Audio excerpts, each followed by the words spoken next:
A year to the very day and hour after that almost cataclysmic event, John Paul II took the bullet that almost killed him, placed it in a crown, placed the crown atop Our Lady of Fatima's statue in Fatima in the Cove, turned to the throng and said, "I hereby declare that the message of Fatima is more urgent than ever." Why more urgent? And why, and precisely why, how did it come to be that the world's two most prominent leaders at the moment, at that time, one a Protestant, were almost assassinated within 6 weeks of each other? And they end up coming to bond over Fatima, and they join forces to liberate half a continent. Dr. Paul Kengor is here to share the fascinating backstory of a friendship that changed history in our time. He is a professor of political science and executive director of the Center for Vision and Values at Grove City College in Western Pennsylvania, where he drove in from last night, 5-hour drive. He is also, by the way, a visiting fellow at Hoover Institute at Stanford University. Not bad. He is a prolific author. I counted about 14 books. He is a frequent and popular guest on nationally syndicated radio and television programs, and you've heard him, you've seen him. He is a vaunted and proud defender of our faith. He is a formidable Catholic apologist, as our enemies have discovered. He is a husband and father of 8 children, 2 of whom were adopted, and he is one very special pro-life witness. I ask you please to help me welcome to the podium Dr. Paul Kengor.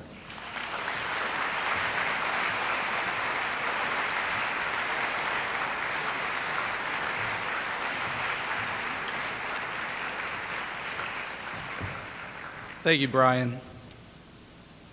That was nice, really too nice. Don't believe anything he says. None of it's true. But thank you very much. It's very impressive, and a very impressive group. I've been meeting some of you out there already. Thank you all for coming. And this campus is beautiful. I wouldn't just refer to it as a parish, but a campus, the entire surroundings, everything. And my talk is about John Paul II and Ronald Reagan and 2/13 of May, as I've titled it. But given where we are right here, I figured I'd grab this part from my book and just read this briefly. I think you'll appreciate why. Karol Wojtyła never met Maximilian Kolbe, who was martyred even before the young Pole began to study for the priesthood. Kolbe did whatever he could to resist the Nazi demolition of Poland. He and his huge group of friars, inspired by his Immaculata movement, sheltered thousands of Jews. Kolbe stayed behind at his Franciscan monastery, where he practiced obedience and poverty in the spirit of St. Francis. Priestly vocations exploded in Poland, directly influencing a fellow named Karol Wojtyła. With the Nazi and Soviet invasions, everybody always forgets the Nazis started World War II by invading on September 1st, 1939. Then the Soviets invaded the eastern side on September 17th, 1939. It was the Hitler-Stalin pact that started World War II. The monastery was converted into a hospital for the hurt and maimed. On February 17, 1941, the Nazis shut down the monastery hospital and arrested Kolbe. The Gestapo herded him to Auschwitz, not far from a town called Krakow, where Kolbe became prisoner number 16670. The Nazis trashed Kolbe's Franciscan habit in favor of a striped uniform. They ridiculed and beat the friar, worked him to physical exhaustion, and singled him out for persecution and humiliation. Near the end of July 1941, one of the captives escaped Auschwitz. I've often had my students ask me, why did Jews and other people in the concentration camps escape? I mean, why didn't they try to get out more frequently? Here's why. In response, the German commander ordered 10 other prisoners to be rounded up and starved to death. So that's what happened if you tried to escape. Others were punished if you got out. ordered them to be starved to death in an airless underground cell known as Death Block 13. One of them, a young father named Francis Gajinevich, pleaded, "My wife, my children, I shall never see them again." Kolbe calmly stepped forward and announced that he was a priest and he wanted to die in the place of the young father. Over the next 2 weeks, each time the cell was open, Kolbe was seen inside on his knees, always on his knees. Throughout the period, he said Mass and led the others in prayers and hymns. After 2 weeks of complete deprivation of food and water, only Kolbe remained alive among the 10. Needing the bunker for the liquidation of others, the Nazi guards decided to rid themselves finally of this troublesome priest. They brought in a lethal solution of carbolic acid. The priest complied with his sacrificial offering, elevating his left arm, stoically accepting his injection, and his long ago prophesied martyrdom. He was asked when he was a child which crown he would accept, a red one or a white one. He said, "I'll take both." A fellow prisoner assigned to service the death bunker, Bruno Borgovich, turned away as he saw Kolbe offer his arm to his persecutor. He later remembered, "Unable to watch this, I left under the pretext that I had work that had to be done." Immediately after the SS men with the executioner had left, I returned to the cell where I found Father Kolbe leaning in a sitting position against the back wall with his eyes open and his head drooping sideways. His face was calm and radiant. Kolbe had donned the red crown that the Blessed Mother had offered him years earlier. The next day, the priest's final remains of a life of Marian devotion rose upward, cremated in the flames of Auschwitz, assumed into the heavens. It was August 15th, the feast day of the Assumption of Mary. 4 decades later, on October 10th, 1982, Maximilian Maria Kolbe was canonized by a native son of Poland, by a Polish pope, first and ever Polish pope. There for the canonization was Franciszek Gawinewicz, the young father for whom Kolbe had sacrificed his life. He was there, 41 years later. The Polish pontiff declared Kolbe, already known as the Saint of Auschwitz, the patron saint of our difficult century. The patron saint of our difficult century. So I figured I'd add that. Seemed appropriate, right?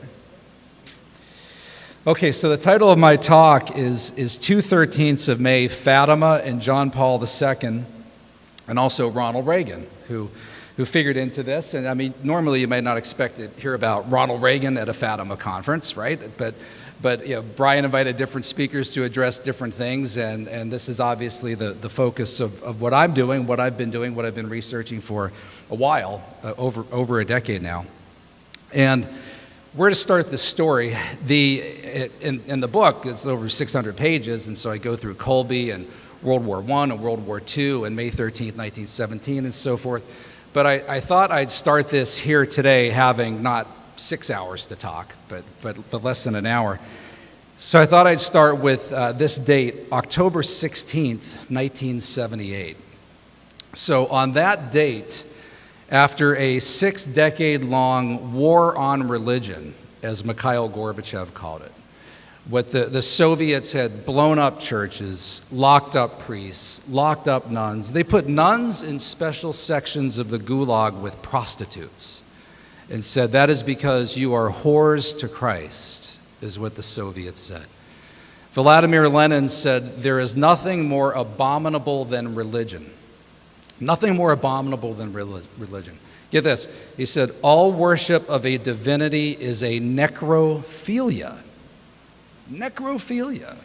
I mean, if you don't know what that is, you Google it later, right? I mean, just horrific. Their views on religion were horrific. Marx called religion the opiate of the masses. and said communism begins where atheism begins. So they've been persecuting the church all throughout Russia, all throughout the Soviet Union, all throughout Eastern Europe, spreading it into Asia, into Vietnam, into Korea, into China, into Cuba, all over the world. So after 6 decades of this, the conclave meets at the Vatican in the Sistine Chapel. And the previous pope had served for how long? Anyone know? This is a great number. Only 33 days. 33, right? The number 33. Numbers just figure so prophetically in all of this. 33 days. And by the way, he had chosen the name John Paul. And when they asked him, he said, John Paul the First. And they said, well, there can't be a John Paul I until there's a John Paul II. And he said, and this is according to his personal secretary who heard it, he said, he will come soon enough. He was in front of me at the conclave and supposedly gestured to Karol Wojtyła. So on October 16, 1978, the College of Cardinals, they meet and they pick their first non-Italian pope in 455 years. It's amazing. I mean, the Pope for 455 years had been Italian, right? I mean, that's just, the Pope was Italian. That's all there was to it.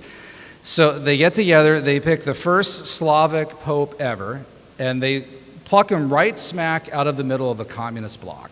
And of all places, not from East Germany, not from Albania, not from Yugoslavia, not from Bulgaria, but from the only country in the entire communist world where the war on religion had completely failed again and again, Poland.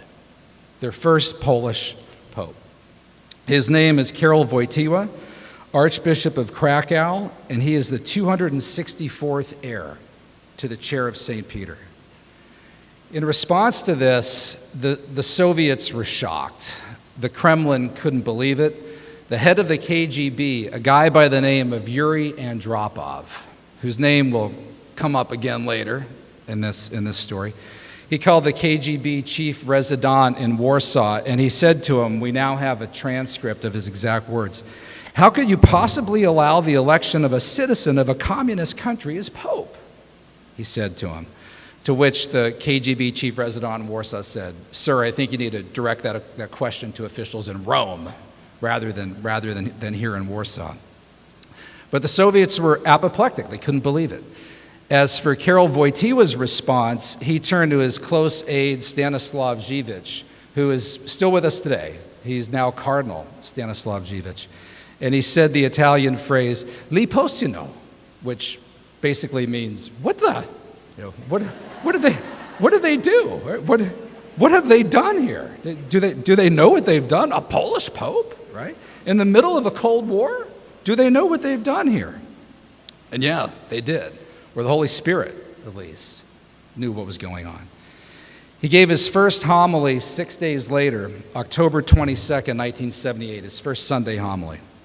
And he said this to the faithful. 3 words. Know what they are? Be not afraid.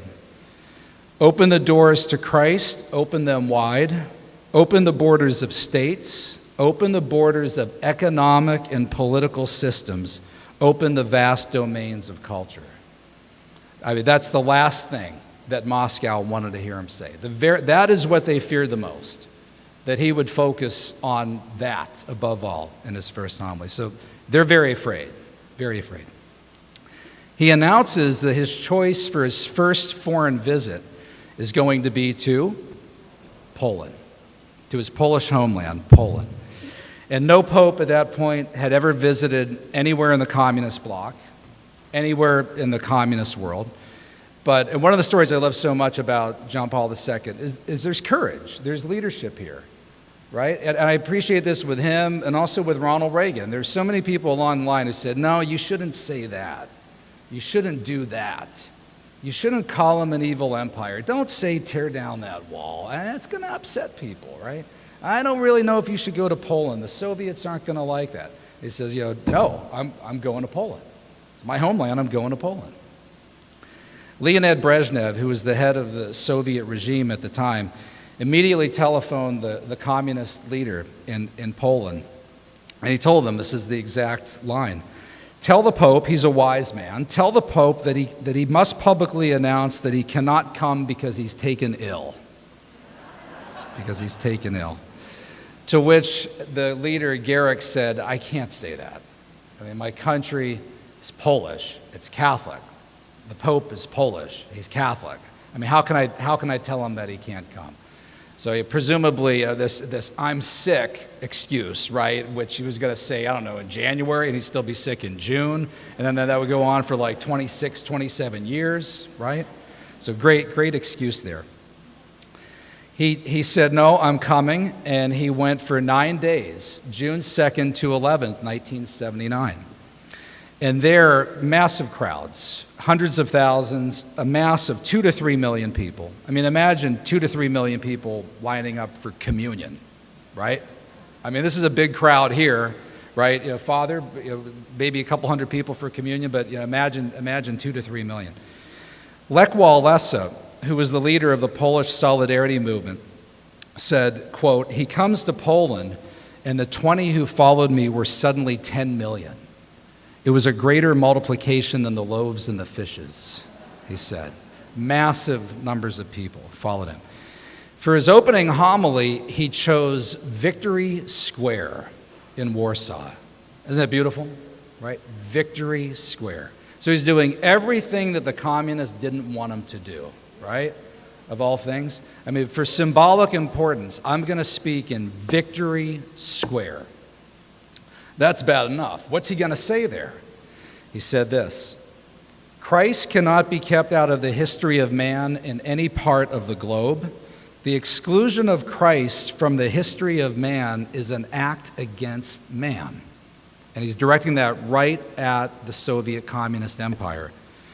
Without Christ, it is impossible to understand the history of Poland.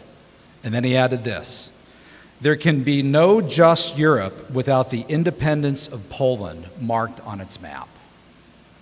Without the independence of Poland marked on its map. That is exactly what they didn't want him to say. Of all things, don't say that, right? Just come and preach and talk about Jesus. Do not call for the independence of Poland. Don't do that. That's what he did. In response to this, a guy by the name of Ronald Reagan, who had run for president in 1976, challenged Gerald Ford for the Republican Party nomination, didn't get it, but he was planning to run again in 1980. He was sitting in his living room in California, and the guy that was sitting there with him was Richard V. Allen, Dick Allen, who I talked to Allen about this. They had been talking about foreign policy during the day. Allen was like a national security advisor to him, a foreign policy advisor. And when they were about 6 o'clock, they went and they turned on the evening news to catch the latest. And they saw footage of the Pope going to Poland. Massive crowds, huge numbers of people. And Allen said, I looked over Reagan and there were tears in his eyes. And he said, that's it, that's it, that's it. The Pope is the key, the Pope is the key, the Pope is the key. He said, we got to get elected, right? Not easy. We got to reach out to him and the Vatican, and we have to make them an ally. We've got to make them an ally.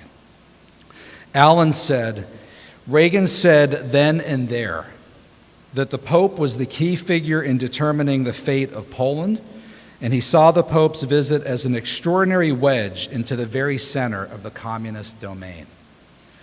Reagan went, at that point in time, he had a daily radio broadcast, which is about 4 minutes long, and he would write all of these himself.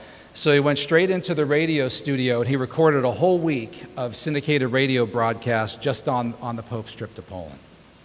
And he said there that Stalin had once contemptuously asked, how many divisions does the Pope have, right? How many divisions does the Pope have? Reagan said, well, we got an answer. Wherever he went, the people of Poland came out in unbelievable numbers. Crowds of 400,000, 500,000, 1 million, then 5 million. And then Reagan asked this question. The voice behind those tanks and guns have told them that there is no God, but there is. Will the Kremlin ever be the same again? And will any of us, for that matter, ever be the same again? Ronald Reagan had said to Richard Allen just a few years earlier, right after the inauguration of Jimmy Carter, this was in February 1977, he said, Dick, my idea and policy toward the Soviet Union is simple. It's this: we win and they lose. Right? What do you think of that? We win and they lose. Well, that's one thing to say it, but to actually pull it off is something else altogether. And now, after he said that statement, having Karol Wojtyła as the new pontiff, that was the game changer. Now there is an ability to win, for us to win and for the communist side to lose. So all he had to do was win the presidency. Not easy. And all that John Paul II had to do was survive. Survive. So we now have this document. It's November 13th, 1979. John Kohler, who is a Cold War researcher, former journalist, found this over 10 years ago. November 13th, 1979, 9 members of the Central Committee of the Soviet Union got together. And this is a few months after the new Pope had gone to Poland. And they thought, what are we going to do about this nightmare, this menace, right? This Polish Pope. What are we going, this has to be stopped. This is going to get out of control really quick. So they issued an edict which said this, quote, use all possibilities available to the Soviet Union to prevent the new course of policies initiated by the Polish Pope, if necessary, with additional measures beyond disinformation and discreditation. Let me tell you, when a country that's responsible for the deaths of maybe as many as 60 to 70 million people, and at the very least 20 million people, says use all possibilities available to stop this new pope, that's scary. And it was signed by the 9 top people in the Soviet Union. By the way, including a young guy by the name of Mikhail Gorbachev. John Kohler would write this, in layman's terms, this was an order for assassination, foreshadowed by the need to, quote, get physically close, unquote, to the Pope. And it wasn't to get close enough to kiss his ring, right? Kohler said this too. At the end of the text was this note from the Italian Secret Service, SISDA, S-I-S-D-E. SISDA says, document found in Moscow points to plan for the, quote, physical elimination of JP2. Physical elimination of JP2. I mean, they wouldn't do that, would they? I mean, we know these guys are bad, but they wouldn't kill a pope, would they? They wouldn't do that. Okay, fast forward. May 13th, 1981. Remember, 2/13 of May. May 13th, 1981. 23-year-old Muslim Turk, Mahmet Ali Asha. He is dropped off at St. Peter's Square about 9 a.m. He's going to later name 7 accomplices who worked with him, Bulgarian and Turkish, all of them. By the way, the Bulgarian communists were complete stooges of the Soviet Union. These guys didn't put their pants on in the morning without getting approval from the Kremlin. I mean, some people called Bulgaria the 16th Soviet Republic, jokingly. They didn't do anything without Soviet approval. Asha is dropped off at 9 a.m. He's got a 9mm semi-automatic Browning that he's concealed inside his jacket pocket. He waits there all day, 10 o'clock, 11 o'clock, 12 o'clock. Right? 1, 2, 3, goes on all day. 4 o'clock, 5 o'clock. Finally, the Pope comes out in his white Fiat Pope-mobile. The top is down, no top on it. Driving around, going past the ancient obelisk where St. Peter himself had been martyred almost 2,000 years earlier. And at about a time that George Weigel, John Paul II's biographer, says was 5:13 p.m. 5:13 p.m. So the time on the clock matched the time on the calendar, 5:13:81. Asha lifts his pistol in the air, squeezes his trigger, fires 4 shots. 2 of them hit the Pope. 1 of them in the hand and the other in the abdomen, very close to his main abdominal artery. He drops down, he falls into the aids of Father Zivich, who's holding him up, cradling him. He asked him, "Are you hit?" He said, "Yes, in the stomach, hit in the stomach." He's immediately rushed to Gemelli Hospital. Father Zivich said, one traffic obstruction along the way, he would have bled to death. He required 6 pints of blood to be transfused into him. By the way, Ronald Reagan, who had been shot only 6 weeks earlier, March 30th, 1981, he almost bled to death on the way to George Washington University Hospital. He needed 8 pints of blood. Just missed his heart. The bullet just missed his heart. But any of you who've been to Rome, right, it's kind of miraculous that you could get to the hospital that quick driving through Rome, right, at that time. So he gets there. The doctors, the first transfusion was rejected. The doctors on site had to offer their blood to the Holy Father. Zivich gave him the anointing of the sick. He said, it was tearing me up inside, but I did it. We thought we were going to lose him. Right before he passed out on the table, the Holy Father turned to the nurse and he said this, how could they do it? How could they do it? Which is an amazing thing to say, the plural, because there's only one shooter who's about 20 feet from him. When Ronald Reagan was shot by John Hinckley, he immediately referred to him as that mixed up young man. He knew it was one person. But the Holy Father apparently had a hunch that it was more than one. Okay, so the date on the clock was May 13th, 1981, the feast day of Our Lady of Fatima. The first of the apparitions that would go on between May 13th, 1917, October 13, 1917, culminating in the anniversary yesterday of Miracle of the Sun, witnessed by 70,000 people. The lady predicted among those apparitions, those visits, this was in midsummer, 1917. She offered 3 predictions. One, the end of the current World War, which would end pretty soon, which was 1917. It would end the next year, 1918. The start of another, not long after that. 2, the rise of communism, predicting that Bolshevism would spread its errors and persecutions around the world. By the way, imagine telling this to 3 little shepherd kids, right, of all things, which to me makes it even more believable because what 7-year-old named Jacinta is going to come out and say Bolshevism, right, communism, and end of the current war and the start of another world war. I mean, you just can't make that up. That's not the kind of stuff that a 7 and 8-year-old make up. But the third secret was locked up at the Vatican. Only a few popes had read it at that point. Everybody was waiting for it. Everyone knew there was a third secret. No one knew what it said. I mean, as early as 1960, everybody is waiting for the disclosure of the third secret. So it goes on and on and on and on and on. John Paul II had not seen it yet. So while he's recovering in Gemelli Clinic, he started thinking to himself, to quote Father Zivich, about an extraordinary coincidence, 2/13 of May. He kept saying 2/13 of May. May 13th, 1917, May 13th, 1981. He was from Poland, the close connection of Mary to Poland.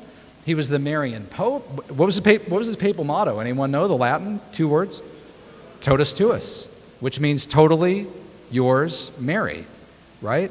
So I mean, this was, he was a pope totally dedicated to Mary. And so with that, thinking about these 2/13 of May, he asked for the third secret. So it was brought to him by Cardinal Sepper of the Congregation for the Doctrine of the Faith, July 18th, 1981, at Gemelli Clinic. So picture him there. He gets the document. One is the original Portuguese text, and the other is an Italian translation. By the way, I'm thinking, I hope they made a bunch of copies of that thing, right? But so you got one in Italian, one in Portuguese. When he was finished reading, said Zivich, all of his remaining doubts were gone. There, in the third secret, he recognized his own destiny. He recognized his own destiny. And so with that, 1 year later, May 13th, 1982, as Brian had said, he goes to Fatima on the anniversary. But he didn't have to go. He was originally planning to go to Poland to visit Our Lady of Czestochowa, but he feels an obvious special dedication to Our Lady of Fatima now that he hadn't had before, as you can imagine. Sister Lucia wrote him a letter right at the time of this visit, and it said this: "The third part of the secret refers to Our Lady's words. Those words, if not, Russia will spread her errors throughout the world, causing wars and persecutions of the church. The good will be martyred, and the Holy Father will have much to suffer." And the third secret was, it predicted a bishop in white who falls under an attack of gunfire and appears to die. That's what was given to these children in 1917, two of which had died within a few years of that. Who's the only bishop that wears white? The Bishop of Rome, the Pope. Lucia said, "We see that this has been fulfilled. Russia has invaded the world with her errors." John Paul II, when he got to Fatima, said this: "And so I come here today, because on this very day last year in St. Peter's Square in Rome, the attempt on the Pope's life was made, in mysterious coincidence, with the anniversary of the first apparition at Fatima, which occurred on 13 May 1917. I seem to recognize in the coincidence of the dates a special call to come to this place. I bet. And so today I am here. I have come in order to thank divine providence in this place, which the Mother of God seems to have chosen in a particular way." All right, a couple of other points on this. How am I doing on time? Am I okay? All right. So Fatima was not just central to John Paul II, but what I found that shocked me, and I had no idea, I had written a book called God and Ronald Reagan in 2004, before I converted to the Catholic Church, and I had a chapter on John Paul II. I knew nothing about any of this stuff on Fatima and Mary and Ronald Reagan, but we could talk about this during the Q&A if we have time. But my first giveaway was when they sang Ave Maria at Ronald Reagan's funeral at the National Cathedral, which just blew me away. I talked to Bill Clark, Reagan's closest advisor, who was there, and I called him immediately after. I gave it a little bit of time, and I said, "Bill, they sang Ave Maria." And he said, "Paul, I held it together pretty well through the rotunda and everything else, but I lost it when that happened." I said, why did he have Ave Maria sung at the National Cathedral? We waited a couple weeks. We called Nancy Reagan. We asked Nancy Reagan, and she said, "Well, Ronnie picked it himself." "He did?" I said, "Yeah, he picked it like 10 years earlier when he was making plans." I said, "Well, why Ave Maria?" I even asked Ronan Tynan, who sang it. He said, "I was told he had a special devotion to the Blessed Mother." So Ronald Reagan knew about Fatima. I mean, he had a Catholic father. His only brother, was a daily communicant. His sister-in-law, who he's close to, Bess, was a daily communicant. His ex-wife, Jane Wyman, was a convert. In fact, get this. Jane Wyman came into the church December 8th, 1954, the feast day of the Immaculate Conception. Ronald Reagan's parents were married in the Church of the Immaculate Conception in Fulton, Illinois. All these Immaculate Conception. The INF Treaty, the greatest nuclear missile reduction treaty of all time, was signed on the feast day of the Immaculate Conception, December 8th, 1987, between Ronald Reagan and Gorbachev. Gorbachev's mother is named Maria. Secretly baptized him. The name Mikhail is from St. Michael, from Michael the Archangel. All of this stuff. And Gorbachev, well, all right, I won't go into that yet. I can go on and on and on. Jane Wyman became so devout that, anyone know the TV show she did in the 1980s? Falcon Crest. She had stipulated in her contract that a priest be there every day on set to give her the Eucharist. Jane Wyman, who was a convert of Fulton Sheen and Loretta Young, Jane Wyman became a third-order Dominican nun. Jane Wyman, the actress, was buried in the habit. People don't know any of this. So Ronald Reagan, very interested in Fatima. I could give a bunch of different examples of this, going all the way back to when he was in Hollywood. He was president of the Screen Actors Guild. I mean, the movie on Fatima, the old black and white one, was done when Reagan was president of the Screen Actors Guild. I asked his chief speechwriter, Tony Dolan, very devout Catholic. He wrote the Evil Empire speech, a number of great Reagan speeches, the Notre Dame speech. And I asked him if he could tell me what he knew about Reagan and Fatima. He said, oh yeah, Reagan knew all about Fatima. Frank Shakespeare, the second ambassador to the Vatican, told me about briefing Reagan on Fatima one-on-one in the airplane and in the car on the way to Reagan's second Vatican meeting with John Paul II in June 1987. But Dolan said to me, he said, yeah, well, and you know, of course, about the Portugal speech. I said, what Portugal speech? He said, the Portugal speech where Reagan mentioned Fatima. I said, no, what are you talking about, Portugal speech? I thought I knew everything about Reagan, right? So I hung up the phone, and I looked online, and I'd never thought to do this before. It's all electronic. I mean, how many times I go into the presidential papers and type in, Reagan and Mother Teresa, ding, like 6 examples. Reagan and Brian Mulroney, ding, like 8 examples. I never thought to type in Reagan and Fatima. So the first time, about 2 years ago, I did it. And I found this speech. Reagan, in front of the entire government of Portugal, president, prime minister, assembly, everything else, said this: human beings are not just another part of the material universe. They are not just mere bundles of atoms. We believe in another dimension, a spiritual side of man.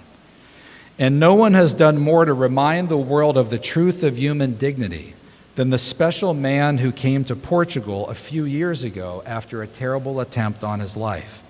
He came here to Fatima, the site of your great religious shrine, to fulfill his special devotion to Mary, to plead for forgiveness and compassion among men, to pray for peace. When I met Pope John Paul II a year ago in Alaska, I thanked him for his life and his apostolate. And listen to this line from a Protestant president. And I dared to suggest to him, John Paul II, that in the example of men like himself and in the prayers of simple people everywhere, simple people like the children of Fatima, there resides more power than in all the great armies and statesmen of the world.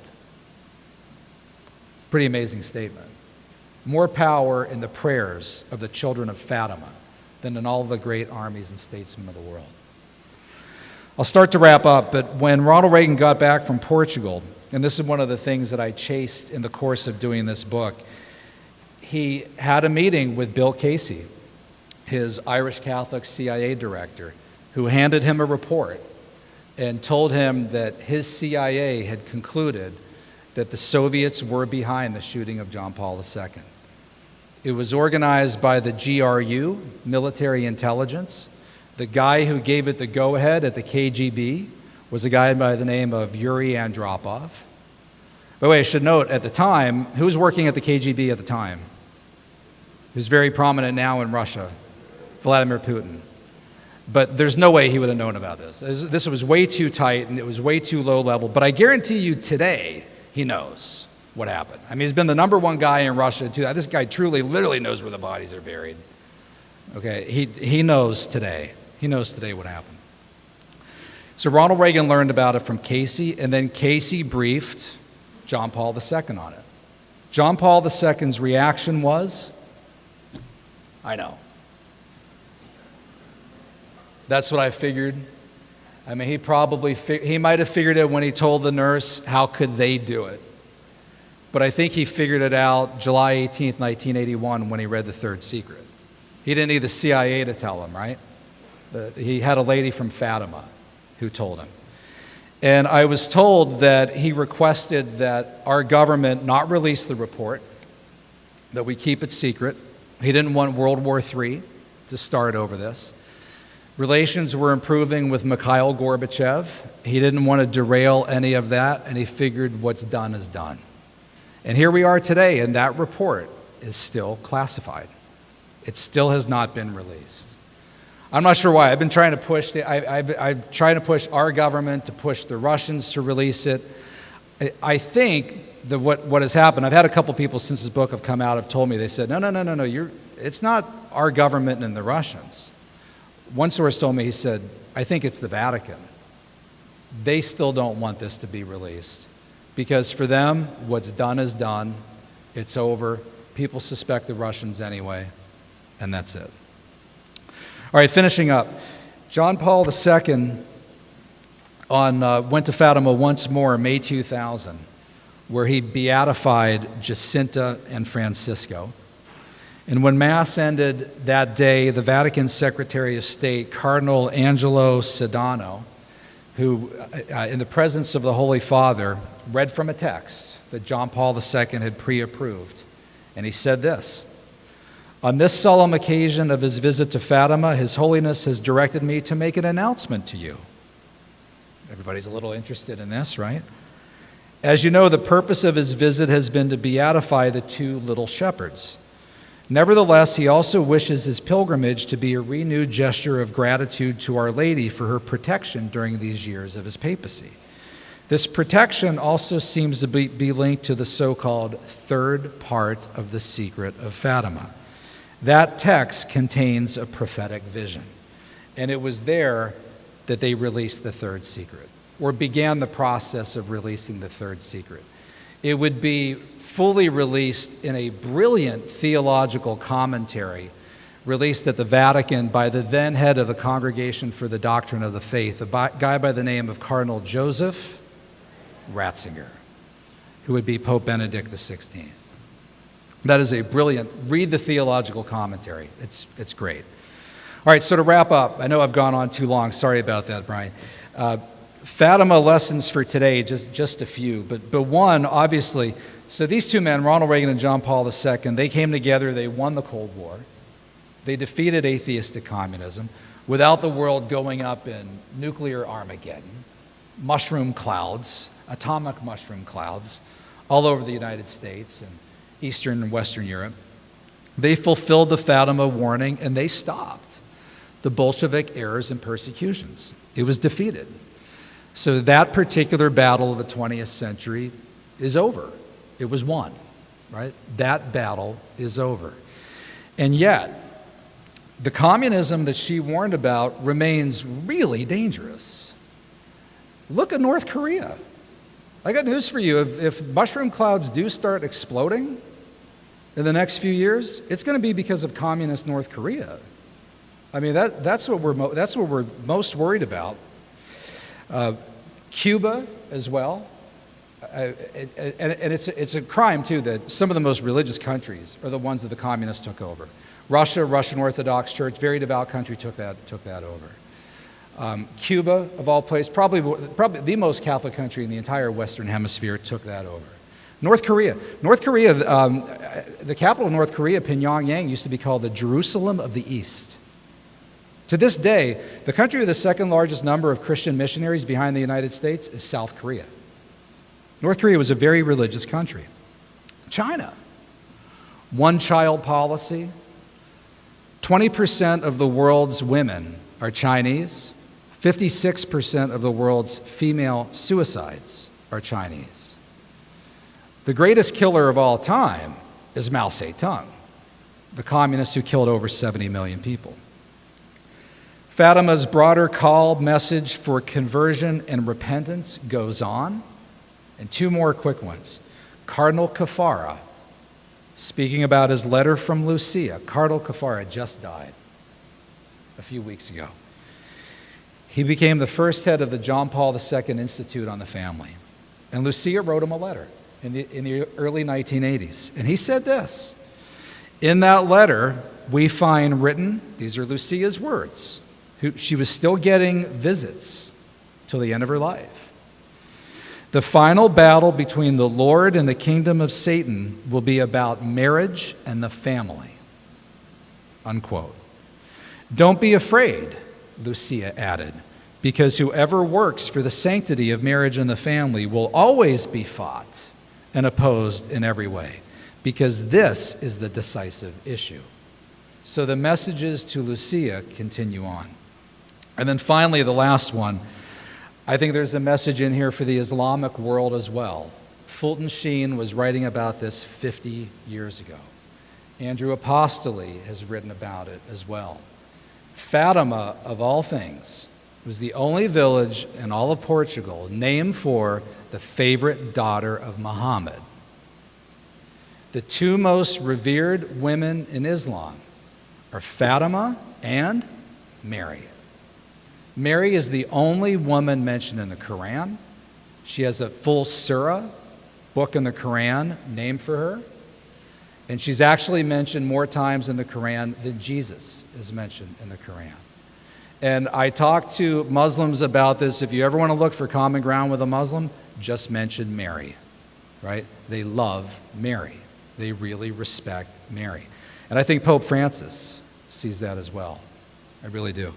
So in short, the message of Fatima lives on. These two men might have ended that battle in the 20th century, that Cold War battle that went from 1917 to 1989, 1991. But the call to conversion and repentance and the battle with marriage, family, and these other things still goes on. Thank you.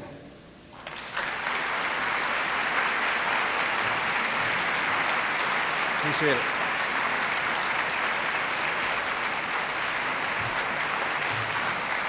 Be happy to take any questions if you have any. Oh, thank you.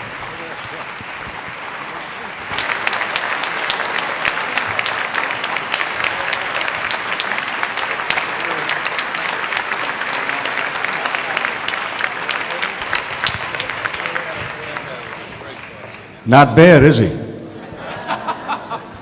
Dr. Kengor has some time and graciously has agreed to answer some questions. Just come to the microphone and we'll call on you one at a time. First. Thank you for being here. Yeah, by the way, I don't get that from my students and I don't get that from my kids. So I'll tell my wife to stand and applaud when I come home this afternoon. She'll say, yeah, right. I looked up your book on Amazon. I didn't know you'd have copies here. And I found out you could even get same-day delivery. But down below that, it says that in 2009, you wrote a book about Hillary Clinton and her faith. Yes. And in the description, it said you would talk in there, you describe in the book how she reconciled being as pro-abortion as she is with her faith.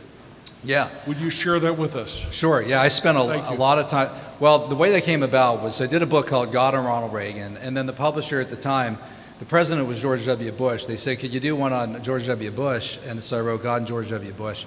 And then they asked me, they wanted to do another one on, we were speculating on who might be the next nominee for president. And they wanted me to do another person, and they suggested, I said, I'd rather do somebody that I don't like. And so I said, I thought it'd be fun. So I tried to do it in a very scholarly way, where I really did illuminate what she believed and play the role of reporter, give the pros and cons, try not to inject my opinion into it. But but the one criticism I got from people on her side was that I focused on abortion too much. But to me, that's the elephant in the living room.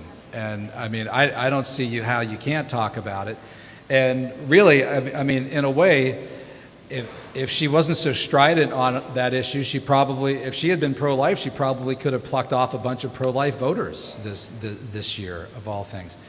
But probably the most interesting chapter in that book is her relationship with Mother Teresa. Mother Teresa was really intrigued by Hillary Clinton. And by the way, I guess I'm in good company here. Every time she talked about Hillary Clinton or in her presence, she talked about abortion. So for her, it was a big deal. And Mother Teresa seemed to sense, as my publisher did, as we did, that she was going to go places and that she had the potential to be possibly the first woman to be president. And so with that, Mother Teresa was intensely interested. And she tried to, in fact, Hillary Clinton said she would try to talk me all the time out of my position on abortion. But Mother Teresa couldn't succeed. And in fact, sadly, Hillary Clinton's just gotten worse on that. In that book, I was able to show things where she was actually pretty good on religious freedom at one point in the late 1990s. In fact, get this, Hillary Clinton and Rick Santorum actually co-sponsored the Religious Freedom Restoration Act in the 1990s. But now she supports like full taxpayer funding of abortion, HHS mandate, just lit up Hobby Lobby, the Hobby Lobby case, against the Little Sisters of the Poor, all that stuff. So she's just gotten worse on that issue. It's really sad to see.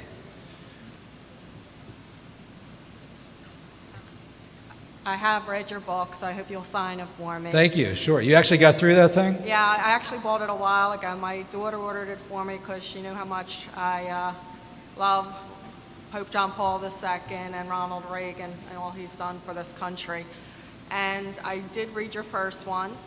And so reading this one, I was surprised because actually your first one about Ronald Reagan and his religion, this one I feel is so much more in depth, and you really, the history you talk about is really amazing, and I would recommend people to read your book because Thank you. it's a wealth of information that you can look back and realize what has happened, because a lot of people don't realize what had happened during that time period of World War II and all the connections with Fatima and everything, so I would recommend it. So I just wanted to thank you for it, and hopefully you will sign my book afterwards. Oh, sure. Yeah. Thank you. Appreciate that. But yes, so much of that, like Brian said, I've been writing this one since, I guess, like 2000, the year 2000, when I first started filing the Freedom of Information Act requests at the Reagan Library. And it just wouldn't go away because I kept learning more and more information. So I first had that first sort of revelation about Reagan with the Ave Maria moment at the National Cathedral, and then learned other information, then learned about the secret CIA report, and then learned more and more and more. And so, these things start to accumulate, and I realized I just had to put it all together. Yeah. Yeah, thank you, Dr. Kengor. I wanted to mention also that I'm almost completed your book, and I love it as this young lady had mentioned, and I certainly would highly recommend it. One question I do have is there anything new in terms of, or updating on the KGB issue behind the assassination attempt? Bill Casey's son-in-law, who was also his head of security when Casey was CIA director, that's how he met Casey's daughter, by the way. So, but he told me after this book came out that he's working with officials in Langley, CIA headquarters, and they're trying to get the document declassified. But I'm told that it was written by two women, fairly young, one in her late 20s, early 30s, other early 40s. And Casey ordered this investigation to be done because the institutional CIA was just terrible. I mean, they had people who just couldn't conceive that the Russians would possibly do this, right? But Reagan thought, oh yeah, they'd do it. It was an evil empire. Casey thought the same way. So Casey ordered that investigation, and these two young women wrote just apparently a great report, and they pinned it down. They pinned down that the GRU ordered the hit on the Holy Father. But it has not been released, and I'm told that this was the most secretive report, literally, of the 20th century on the American side. One of the people who saw it said, he joked, he said, this report was so secret that we had to remove the eyeballs out of people's corpses after they read it. We had to shoot the secretary after she typed it, as he put it. All joking, of course. But it was that tight. It was that secret. Still hasn't been released. Thank you. Hi. Yes, I think there's a lot of confusion about President Putin. Could you just talk about him and what his stance is regarding Russia, and is the communism, the errors of communism, have been lessened in Russia and now are spread more to the West? Yeah, Putin's a complicated case. I mean, he is, first of all, he's a bad guy. Just get that on the table. He's an authoritarian. If he doesn't flat out steal elections, or at least skewed. There's a long list of journalists and other people, critics and dissidents who've been killed. He does seem to be, he claims to be a Christian who's loyal to the Russian Orthodox Church. He's also, I mentioned abortion, the first limitations on abortion in Russia in 50 years were imposed by Putin. Because, among other things, they're hemorrhaging their population. They're looking at a population plunge of about 140 million down to about 100 million by the year 2050. Because this might have been another thing, by the way, that the lady warned about. Among the crimes and errors, possibly, I think, if we can see them here, Bolshevik Russia was the first country, large country, to legalize abortion in 1920. And abortion got so out of control that Stalin actually banned it in the 1930s. because he thought that they weren't going to have a country left. Well, Khrushchev in 1955 brought it back because he said, well, you can't be a good communist and not have abortion, right? That's what Trotsky believed too. This is an amazing statistic. By the 1970s in the Soviet Union, they were averaging 7 to 8 million abortions per year. 7 to 8 million per year, when America was averaging like 1 million a year. So, I mean, they're annihilating hundreds of millions of people possibly through abortion. So Putin has tried to stop that. It's a population, it's a demographic disaster. But he is, in regard to communism, he's not a communist. He's kind of a classic Russian nationalist. Like, for example, a communist would never have a flat tax in Russia. They impose like a 15% flat tax on all income. I wish we had a 15% flat tax on all income, right? But he is, so he's not a communist, but when he talks about, he called the collapse of the Soviet Union a catastrophe. He means that in the sense of not that he wanted a Stalinist, communist, Marxist-Leninist Soviet Union, but he liked the greater Russia, the larger Russia, the Russian Empire, which is one of the reasons that he wants Ukraine, or at least part of it, to reconstitute those parts of Russia. Good morning. I had commented earlier on your bow tie. I love that bow tie. Yes.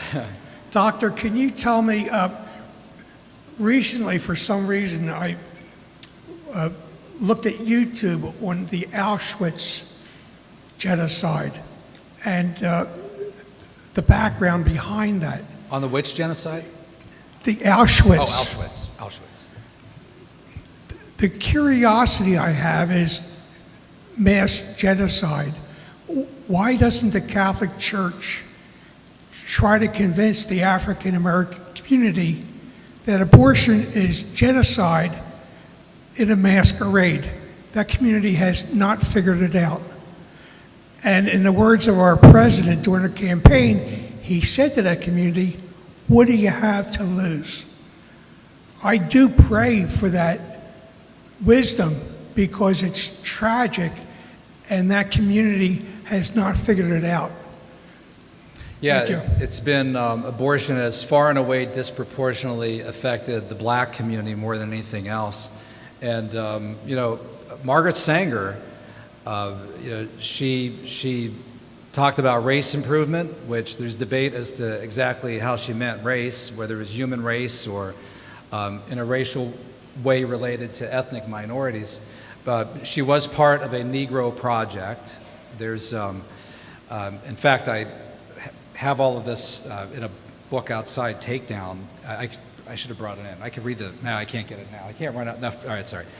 But there's, the letter has to almost be read to be believed. It's a 1940 letter to Clarence Gamble. And there's a comment in there, there's a line about, we don't want word to get out to these poor people, that we want to exterminate these poor people, in reference to African Americans in the South. Defenders of her say that she means that because she doesn't want word to get out because that's not what they want to do. Critics say, no, she doesn't want word to get out because that's what she wants to do, right? And she also, this is a fact, and it's on pages 366 to 367 of her memoirs. I know the exact page number because I read it every spring semester to my students. I open it up. She spoke to the Silver Lake, New Jersey chapter of the KKK in May 1926. And she waited and waited and waited all day. She talked about watching the illuminated crosses, watching the white hoods, everything. And then she got there and she spoke for so long and was such a hit that she was there so late that she missed her train back home. She was such a hit, she said, that the women came up and 12 additional speaking invitations were proffered. They liked so much what she said. So she spoke to the KKK, Margaret Sanger did, May 1926.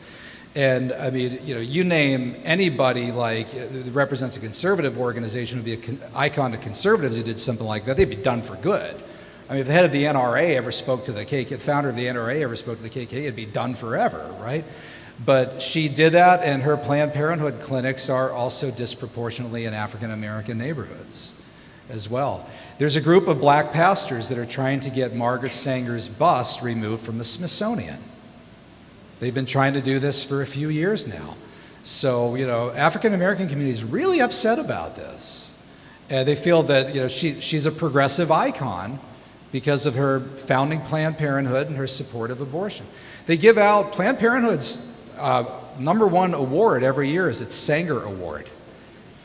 And they gave it to Nancy Pelosi a couple years ago, and they gave it to Hillary Clinton about 10 years ago.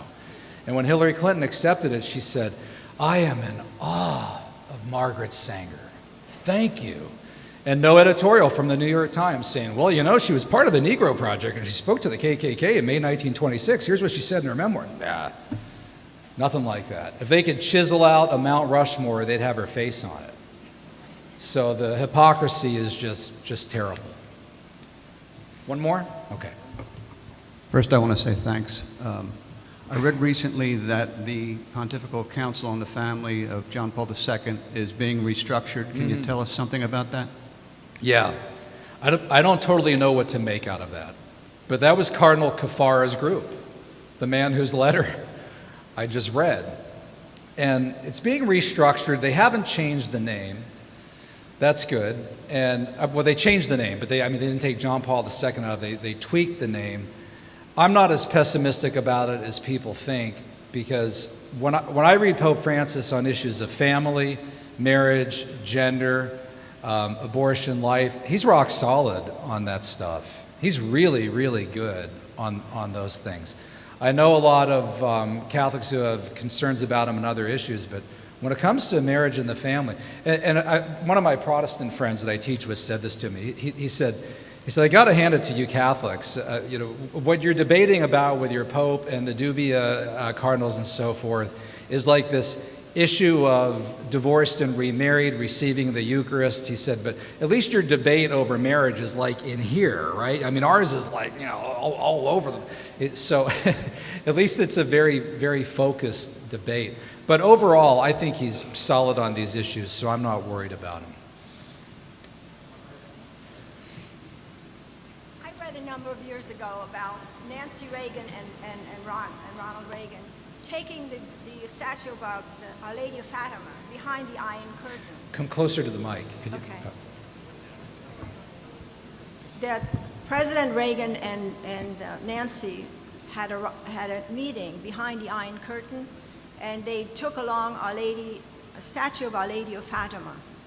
And somehow they got through because Our Lady became sort of invisible. The statue was invisible. Did you hear about that? I don't know of that. And I could tell you they had a meeting after the fall of the Iron Curtain with John Paul II. This was at Castel Gandolfo in September of 1990. And no one reported on it. The only thing I could find was a 3-sentence blurb in USA Today. That was it. And I asked Nancy Reagan about it. And I asked her about it, I think probably 4 or 5 times. So as I went back through my notes and putting the book together, I saw 4 or 5 different emails with different dates. And every time she said, I can't really recall specific details about the meeting, but I just remember it was a warm and wonderful meeting. She said, as she put it, this Pope was her favorite. It was her favorite leader.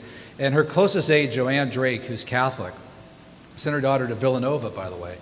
But she told me that one day she was sitting with Nancy a few years after Ronald Reagan had died. And so Nancy could handle this kind of thing a little bit better. And they were flipping through old pictures. Here's Ronnie with Gorbachev. Here he is with Margaret Thatcher. Oh, here he is with Brian Mulroney. Oh, yeah, she said, I remember Brian. Here he is with the Prime Minister of Japan. And then they flipped one, and Nancy went, and it was a picture of John Paul II with her husband. In fact, it's the one that's on the cover of the book.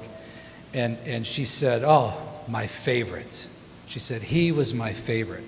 And I actually found that Nancy met with John Paul II more than her husband did. Ronald Reagan and John Paul II met 5 times. She met with him 7 times. But she said, I just adored him. And she cited a lot of reasons that reminded her of her husband, she said. So he was charming, sincere, outdoorsman, kind. And they were both enormously humble. I think that's an important thing. I mean, think about it. If these guys had big egos, they would have held that September 1990 meeting at Castel Gandolfo, called a press conference, and celebrated defeating the commies, right? No one even knew about it. They just sat there and had tea, whatever, talked a little bit, barely reported, and that was the end of it. Moved on. They didn't want any credit. What was done was done. Okay, thank you very much. Dr. Kengor will be out here signing his book. Please buy it. We're going to break for